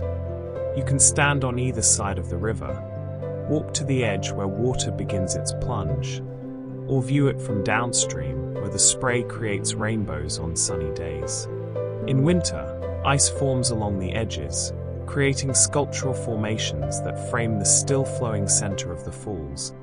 And during Iceland's summer, when the sun barely sets, the waterfall remains illuminated well past midnight, the low-angle sunlight creating golden hues on the white water. Godafoss reminds us that waterfalls are not just physical features, but cultural touchstones, places where important decisions were made or symbolically enacted, where the flow of water becomes intertwined with the flow of human history. Let us now visit the Fairy Pools on the Isle of Skye in Scotland, a series of crystal-clear pools connected by waterfalls and cascades on the River Brittle as it flows down from the Cuillin Mountains toward the sea. The Fairy Pools are not a single dramatic waterfall, but a collection of smaller cascades, each one creating a pool of varying size and depth. The water so clear and blue-green that it seems almost artificial, like something from a fantasy painting rather than reality. The name Fairy Pools comes from Scottish folklore, which holds that these pools are inhabited by fairies, supernatural beings of Celtic mythology who live in wild places and who are sometimes helpful, sometimes mischievous, but always to be treated with respect. The water in the pools comes from the mountains, and even in summer it's shockingly cold, fed by rainfall and by lingering snowmelt from the Cuillins. Despite the cold, people swim in the fairy pools, brave souls in wetsuits or simply enduring the icy water for the experience of swimming in such a beautiful place. The pools are surrounded by dramatic mountain scenery. The jagged peaks of the Black Cuillin rise behind them, often shrouded in mist, creating an atmosphere that truly does feel magical, as if you've stepped into another realm. The area around the fairy pools has become increasingly popular in recent years, and concerns about erosion and damage to this fragile environment have led to efforts to manage visitor access and to restore damaged areas. The fairy pools remind us that even small waterfalls and pools can be precious, that beauty doesn't always correlate with size, and that the places where water flows through landscapes can capture our imaginations and become beloved destinations despite their modest scale. Finally, as this segment of our journey reaches its peaceful conclusion, let us visit the Ouzoud Falls in Morocco's Atlas Mountains, where the Elabid River plunges 360 feet over 3 major tiers into a lush river valley surrounded by otherwise arid landscapes. Ouzoud, whose name means act of grinding grain in Berber, referring to the watermills that once operated at the base of the falls, is the second highest waterfall in Africa and one of Morocco's most popular natural attractions. The falls flow year-round, though volume varies significantly between the wet winter months and the dry summer. The river has carved a deep gorge through the limestone rock, and the falls are surrounded by olive trees and pomegranate orchards that create a surprising oasis of green in the high Atlas Mountains. A troop of Barbary macaques, the only wild primates in North Africa, lives around the falls, and they're often seen near the trails and viewing areas, hoping for food from visitors. Boat rides are available on the pool at the base of the falls, allowing you to approach the cascade directly, to feel the spray and hear the thunder up close, to see rainbows forming and reforming in the mist. At the top of the falls, before the river plunges over the edge, there are traditional Berber mills still in operation, powered by the water flow, connecting this natural wonder to centuries of human ingenuity and adaptation. From various viewpoints around the falls, you can see all three tiers at once, the water making its descent in stages, pausing in pools between cascades before continuing its journey down. Uzaud Falls represents the waterfalls of arid regions, precious sources of water and life, places where vegetation concentrates, where wildlife gathers, where humans have built their communities and livelihoods, where falling water means far more than spectacle, where it represents survival itself. Let the sound of these falls wash over you now, their voices becoming softer, dreamlike, distant as memories. Feel yourself drifting on mist, floating on spray, becoming as weightless as water vapor rising, ascending slowly, peacefully toward the clouds of sleep. As we drift ever deeper into our peaceful journey through cascading waters, let us travel to Havasu Creek in the Grand Canyon, where a series of spectacular waterfalls flow over travertine formations, creating pools of the most extraordinary turquoise blue. We visited Havasu Falls earlier, but now let us explore Mooney Falls, just downstream, which drops 190 feet, nearly twice the height of Havasu Falls, in a single dramatic plunge over a cliff streaked with minerals in shades of orange, red, and white. Mooney Falls was named for a prospector, Daniel Mooney, who died in 1880 when a rope broke during an attempt to descend beside the waterfall. A reminder that these beautiful places can also be dangerous. To reach the base of Mooney Falls today requires descending through tunnels carved into the cliff face and climbing down chains and ladders bolted to the rock.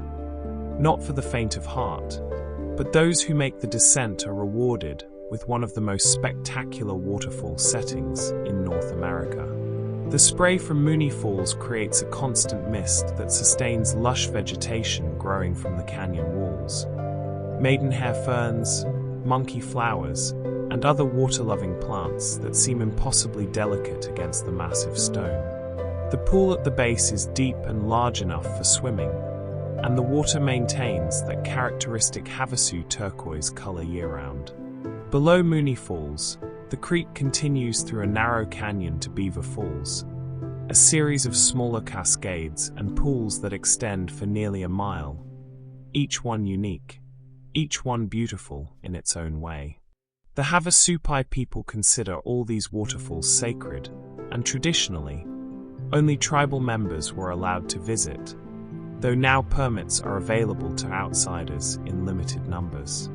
The waterfalls of Havasu Creek represent the power of water to create beauty even in the harshest environments, to carve oases into desert stone, to sustain life where otherwise only rock and heat would exist.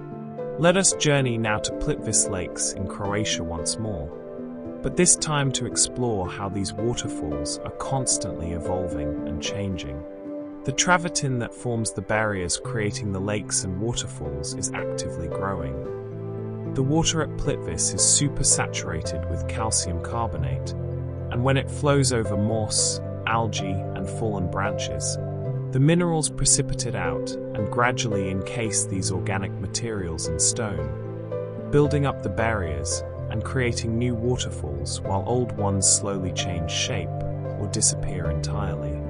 Scientists estimate that the travertine barriers grow at a rate of about 1 centimeter per year under optimal conditions, which means the Plitvice Lake system, as we see it today, is only a few thousand years old, and the system several thousand years from now will look different.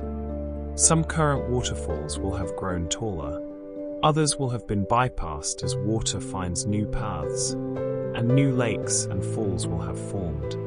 This constant evolution means that Plitvice is not a static landscape frozen in time, but a living, growing, changing system where water and stone and biology work together to create and recreate the landscape year by year, decade by decade, century by century. The park authorities carefully monitor this process and sometimes intervene to prevent human activity from disrupting it. For example, swimmers are no longer allowed in most of the lakes because oils from human skin can interfere with the travertine formation process. Plitvice reminds us that what we perceive as permanent is often temporary on geological timescales, that the Earth is constantly reshaping itself, that today's waterfall is tomorrow's fossil, preserved in the stone that the next waterfall will flow over. Now, let your thoughts drift to Yambilla Falls in Peru, one of the world's tallest waterfalls at 2,938 feet. Yet it remained virtually unknown until 2007, when a group of explorers measured it and revealed it to the world. Yambilla is located in the remote Quisps region of northern Peru, in cloud forest where near-constant moisture creates conditions for extraordinary biodiversity, but also makes exploration difficult and measurement challenging. The falls drop in 4 distinct tiers down a cliff face covered in vegetation, and the official height remains somewhat controversial because measuring such tall waterfalls in remote locations is technically difficult. The waterfall's name comes from the local Quechua language, and indigenous communities in the area have always known of the falls, though they held no particular significance in local culture. It was simply one waterfall among many in a region filled with cascades. The announcement of Yambilla's height sparked increased tourism to this remote region, bringing economic opportunities, but also challenges as communities try to manage visitor impact while preserving their traditional ways of life and protecting the fragile cloud forest ecosystem. The approach to Yambilla requires hiking through forest where spectacled bears, South America's only bear species, roam, where the Andean cock of the rock displays its brilliant orange plumage, where orchids grow on every tree. Yambilla Falls represents the reality that even in the 21st century, there are still waterfalls being discovered, still measurements being revised, still remote places where water has been falling for millions of years witnessed only by local communities and wildlife, places where nature continues its patterns regardless of whether humans measure, name, or celebrate them. Let us float now to Snoqualmie Falls in Washington State, a 268-foot waterfall on the Snoqualmie River, just 25 miles from Seattle, making it one of the most visited waterfalls in the Pacific Northwest. Snoqualmie Falls was sacred to the Snoqualmie tribe, who believed it was the birthplace of the world and home to powerful spirits. The tribe's traditional name for the falls is Stuckwalbix, and they would not approach too closely out of respect for the spirits residing there. In 1899, a hydroelectric plant was built at Snoqualmie Falls, making it one of the world's first underground power plants, and it continues generating electricity today. The water is diverted through pipes inside the cliff, powering turbines before returning to the river below the falls. This means the fall's appearance varies depending on power generation needs and river flow. Sometimes the full natural flow goes over the falls, while at other times much of it is diverted for power generation, reducing the falls to a fraction of their natural volume. This dual nature, sacred site and industrial facility, natural wonder and power source, has created ongoing tensions between those who want the falls to flow freely for aesthetic and spiritual reasons, and those who value the clean energy it produces. On high flow days, particularly in spring when mountain snowmelt swells the river, the power plant cannot divert the full flow, and the falls roar with their natural power, creating mist that drifts across the observation area and rainbows that arc across the chasm. The Snoqualmie Falls reminds us that waterfalls in populated areas often serve multiple purposes, that the same falling water can be sacred to some, beautiful to others, and a resource to others still, and that balancing these different values is complex and ongoing. Now, journey with me to Gullfoss in Iceland once more, but this time during winter, when the falls take on an entirely different character, As temperatures drop well below freezing, the spray from Gullfoss freezes on every surface. The rocks, the viewing platforms, the rails, the ground, creating a landscape of ice sculptures that grow larger with each passing day. The waterfall itself never fully freezes because the volume of water is too great and the current too strong. But ice builds up along the edges, creating massive formations that frame the still-flowing center. The ice formations at Gullfoss can grow enormous. Ice cliffs 30 or 40 feet tall form along the canyon walls, and icicles longer than a person hang from every overhang. The contrast between the white ice and the dark volcanic rock, between the flowing water and the frozen spray, creates scenes of stark beauty. The sound changes too. In summer, Gullfoss roars, but in winter, the ice seems to muffle and alter the sound, adding echoes and resonances that give the falls a different voice. Visiting Gullfoss in winter requires caution. The ice can make walkways treacherous, and the spray blowing on the wind can freeze on your clothing and hair within seconds. But those who brave the cold are rewarded with a vision of the falls transformed. The same water following the same path, but surrounded by an entirely different landscape. A reminder that waterfalls are not static but dynamic, responding to seasons, weather, and temperature, presenting different faces throughout the year while maintaining their essential character. Let us visit now the Jog Falls in India during monsoon season, when it transforms from a modest cascade into one of the most powerful waterfalls in Asia. During the dry months from October to May, Jog Falls receives limited water from the Linganamaki Dam upstream, and the four sections of the falls, Roger, Ronnie, Rover, and Rocket, flow as separate streams. But during the monsoon from June to September, when the southwestern monsoon dumps torrential rains across Karnataka, the Sharavathi River swells dramatically, and the falls receive their full natural flow. During peak monsoon, Jog Falls becomes a wall of water 830 feet tall and nearly 1,500 feet wide, with such tremendous volume that the mist rises hundreds of feet into the air and can be seen from miles away. The roar becomes deafening, and the force of water hitting the pool below creates waves and currents that churn the water into white foam. The observation points must sometimes be closed during the heaviest monsoon rains because the spray makes them too slippery and the wind-blown mist reduces visibility to almost nothing. The transformation from dry season to monsoon is dramatic. It's almost as if there are two different waterfalls occupying the same space at different times of year. This seasonal variation is characteristic of many waterfalls in monsoon climates, where the annual cycle of dry and wet seasons creates an annual cycle of scarcity and abundance, where the same waterfall can be nearly dry 1 month and thundering with power a few months later.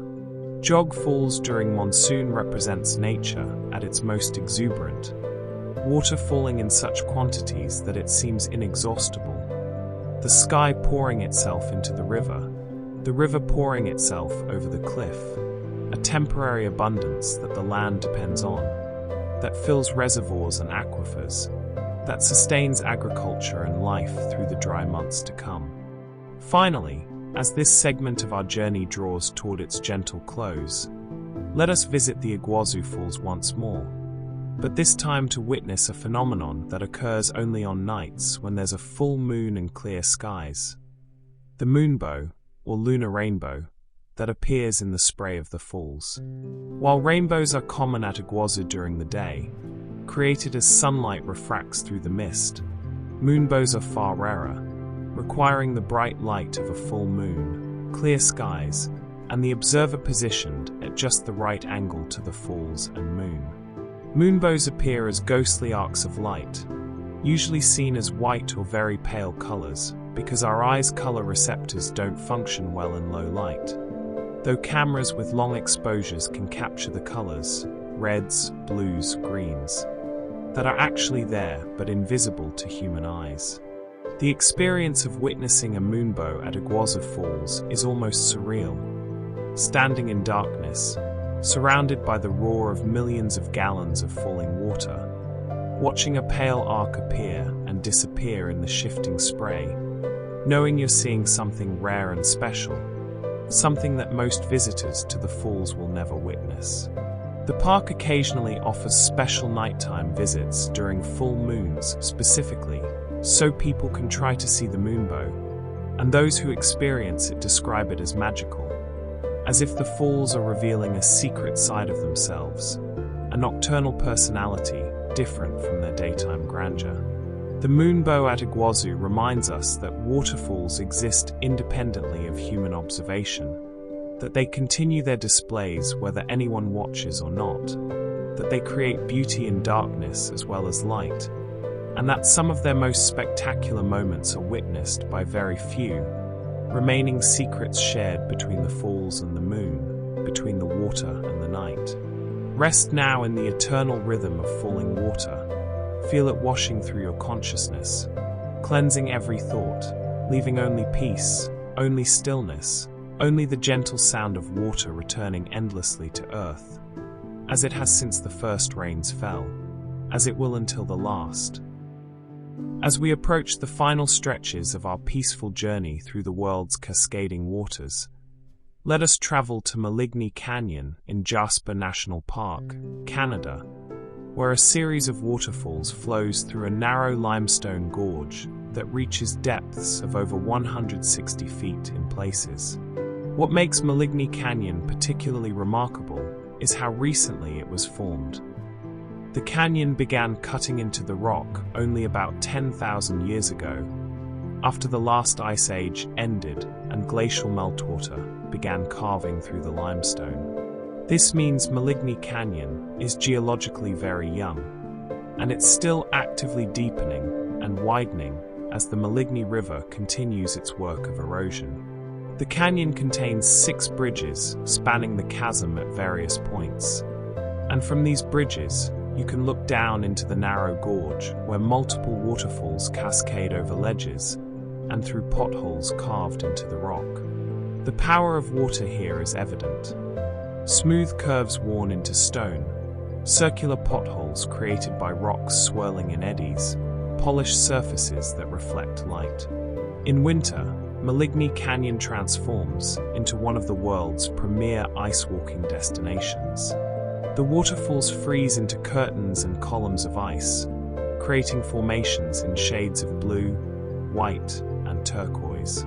Some of the smaller streams freeze completely, allowing guided ice-walking tours to venture deep into the canyon, walking on the frozen streambed beneath ice bridges, surrounded by frozen waterfalls and icicles of extraordinary size and beauty. The contrast between summer and winter at Maligny Canyon is profound. From roaring water carving rock to silent ice suspended in time, from the constant movement of flowing water to the stillness of frozen cascades, both beautiful in entirely different ways. Let us drift now to Dambry Falls in Vietnam's Central Highlands, a waterfall that drops 230 feet through tropical forest, where the constant moisture supports an extraordinary variety of orchids, ferns, and other epiphytes.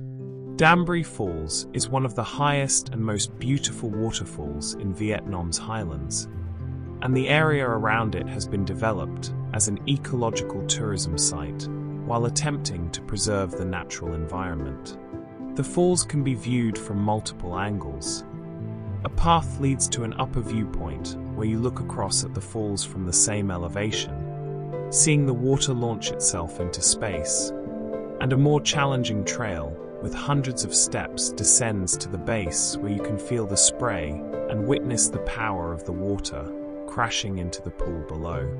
The pool at the base of Dambry Falls is large and deep, and the water has a slightly brown tint from tannins leached from decomposing vegetation in the forest upstream. But it's clean and cool despite its color. Local legend says that a couple separated by war met secretly at Dambry Falls, and when the man was called away to battle, he never returned. The woman waited at the falls for years, and eventually threw herself from the cliff in grief. And some believe her spirit still inhabits the falls, that the mist carries her sadness. Whether true or not, the legend adds emotional depth to the physical beauty, connecting the falling water to human stories of love and loss, reminding us that every waterfall we've visited has likely witnessed countless human dramas, proposals and celebrations, meditations and prayers, grief and joy, all against the backdrop of falling water that continues regardless of human emotion, indifferent yet somehow comforting in its constancy.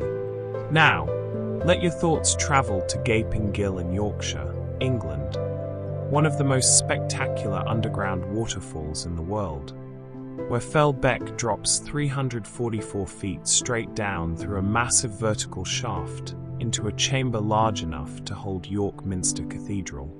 Gaping Gill is Britain's highest unbroken waterfall, but because it falls into a cave system, most people never see it.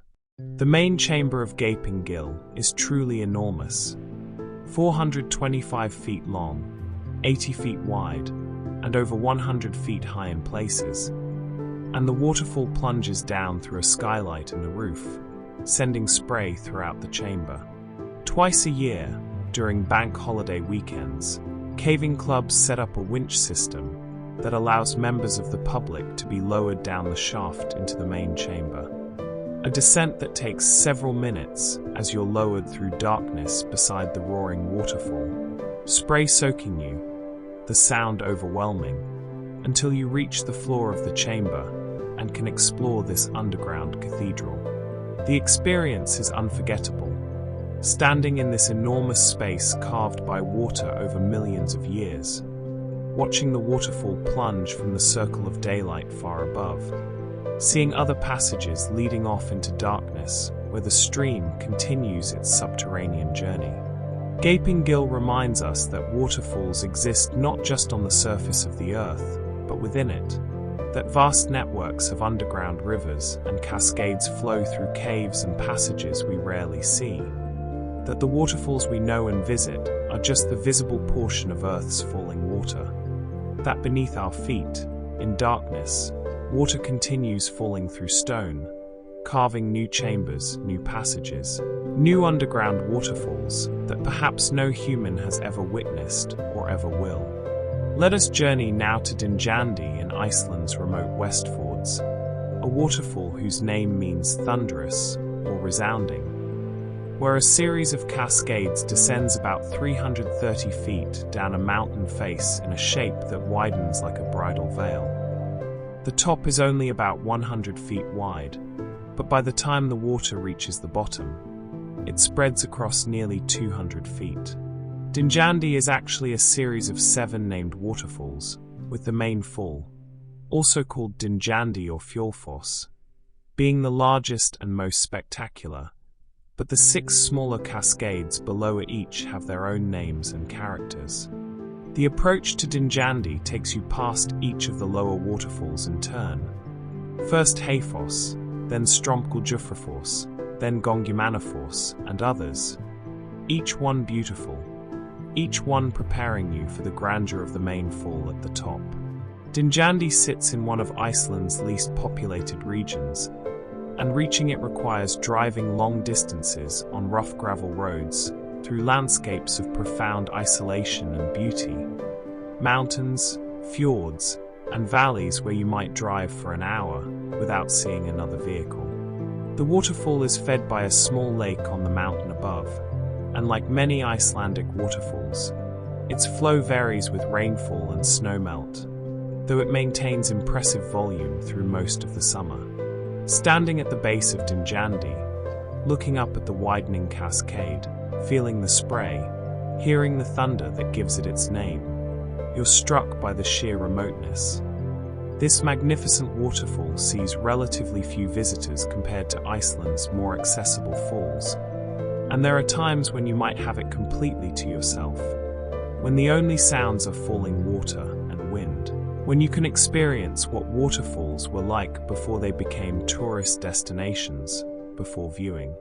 platforms and parking lots, when they were simply wild water falling through wild landscapes, witnessed occasionally by travelers, but existing primarily for themselves. Now, float with me to Barren Falls in Queensland, Australia, near the town of Cairns, where the Barren River plunges 853 feet over multiple cascades through tropical rainforest. Barren Falls is one of Australia's most visited waterfalls, accessible by the scenic Kuranda Railway, which climbs from Cairns up to the highland town of Kuranda, passing close to the falls and offering spectacular views from the train. The railway was completed in 1891 and is considered an engineering marvel. It required hand-cutting tunnels through solid rock and building bridges over deep gorges, all in an era before modern machinery. The Barren Falls flow varies dramatically depending on season and water releases from the Barren Gorge hydroelectric station upstream. During the dry season from May to October, the falls can be reduced to a trickle, with most of the river's water diverted for power generation. But during the wet season from November to April, when tropical rainfall swells the river beyond the hydroelectric system's capacity, the falls receive overflow water and can become a massive, thundering cascade. After particularly heavy rains or during tropical cyclones, Barren Falls transforms into one of Australia's most powerful waterfalls, with such tremendous volume that spray rises hundreds of feet and the roar can be heard from miles away. This extreme variability, from nearly dry to raging torrent, is characteristic of tropical waterfalls, where seasonal rainfall patterns create feast or famine conditions. The rainforest around Barren Falls is part of the Wet Tropics World Heritage Area, one of the oldest continuously surviving tropical rainforests on Earth, dating back over 180 million years, and the falls flow through vegetation that has witnessed the age of dinosaurs, the breakup of continents, and the evolution of flowering plants and mammals, water falling through essentially the same landscape for incomprehensible spans of time. Let us visit now the Rjukandifossen waterfall in Norway, a cascade that drops 469 feet, and that was once one of Norway's most spectacular waterfalls, but that now flows at full power only occasionally, as most of its water has been diverted for hydroelectric production since 1905. The Rjukandifossen is fed by Mosfjorden Lake, and before hydroelectric development, the waterfall thundered with such power that spray rose continuously and the roar could be heard throughout the valley. The water was diverted to power the Vemork hydroelectric plant, which became famous during World War II as the site of Norwegian commando raids to prevent Nazi Germany from producing heavy water for nuclear weapons research, a story dramatized in books and films. Today, during certain summer weeks, authorities release water specifically to allow the waterfall to flow at something approaching its historical volume, an event that draws crowds who come to witness what the falls once looked like all the time. This scheduled flowing represents an interesting compromise, acknowledging that the hydroelectric power is valuable and necessary, but also recognizing that the waterfall has cultural and aesthetic value worth preserving, even if only temporarily and periodically. When Rjukandifossen flows at full power, the valley is transformed. The sound returns, the spray creates rainbows, the spectacle reminds people of what was lost when the water was diverted. The Rjukandifossen raises questions about our relationship with waterfalls. Once we've harnessed them for power, diminishing their natural beauty in the process, do we have an obligation to occasionally restore that beauty? Can scheduled releases satisfy both our need for energy and our desire for natural beauty? These are questions with no easy answers, questions that will become more pressing as climate change and growing populations increase pressure on water resources worldwide. Finally, As our long journey through the world's waterfalls draws toward its peaceful close, let us visit Okaka Falls in Hawaii, where a stream plunges 442 feet through lush tropical vegetation before disappearing into a pool surrounded by ferns, orchids, and other plants that thrive in the constant moisture. Okaka Falls is located on the Big Island of Hawaii, formed by volcanic activity, and the waterfall drops over a cliff of layered basalt lava flows, each layer representing a separate eruption from thousands or millions of years ago. The falls are accessed by a paved loop trail that winds through botanical gardens filled with bamboo groves, ginger plants, heliconia, and massive trees including banyan and mango. The setting is almost impossibly lush. Every surface supports life. Every tree trunk hosts orchids and ferns. The air is thick with moisture and the songs of birds. Okaka Falls flows year-round, fed by rainfall that can exceed 200 inches per year in this region. But the volume varies. During Kona storms or after particularly heavy rains, the falls swell dramatically, while during drier periods they diminish, but never stop. According to Hawaiian legend, Okaka was a chief who fell in love with two women. He would swim across the stream to visit one, then climb the cliff to visit the other. When his wife discovered his infidelity, she chased him, and he leaped from the cliff in desperation, his body turning into the waterfall that now bears his name. Hawaiian culture is rich with stories connecting waterfalls to the gods, to ancestors, to sacred events, and many waterfalls throughout the islands were considered kopu, sacred and forbidden, with only certain people allowed to approach them under specific circumstances. Okaka Falls represents the waterfalls of volcanic islands, young in geological terms, still actively forming, flowing through landscapes that will eventually erode away, but that for now stand tall and green, fed by abundant rains that come off warm oceans, supporting ecosystems of incredible diversity and beauty. These island waterfalls remind us that volcanoes and water work together to create and shape land. Volcanoes build the mountains, water tears them down, and in the long dance between these forces, waterfalls are created, flourish for a time measured in thousands or millions of years, and eventually disappear as erosion lowers the landscape and the falls retreat upstream until they cease to exist. Their brief moment of beauty, recorded only in the memories of those who witnessed them and in the layers of stone that record their former presence. And so our journey through 100 waterfalls comes to rest, like water finally reaching still pools, like spray settling back to earth. We have traveled from the highest falls to the widest, from tropical cascades to frozen Arctic torrents, from secret jungle cataracts to famous tourist destinations. We have learned that waterfalls are temporary features in geological time, always moving, always changing, constantly being born and dying. We have seen how they shape landscapes, support ecosystems, inspire cultures, and draw us to witness their beauty. Waterfalls remind us of nature's power and patience. They move mountains grain by grain. They create valleys over millennia. They transform solid rock into sand that eventually reaches the sea. They remind us that water, though soft, is ultimately stronger than stone, that persistence triumphs over hardness, that what seems permanent is actually constantly changing, slowly being worn away and reformed. As you drift now into sleep, carry with you the sound of falling water.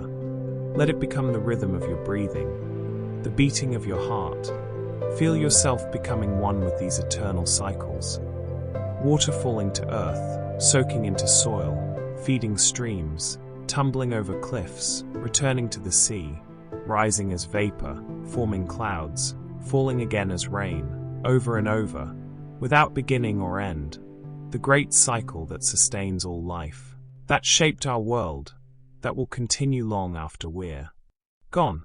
Rest now in the gentle thunder of waterfalls, in the cool mist of spray, in the eternal song of water returning home, always falling, always flowing, forever and always timeless and true.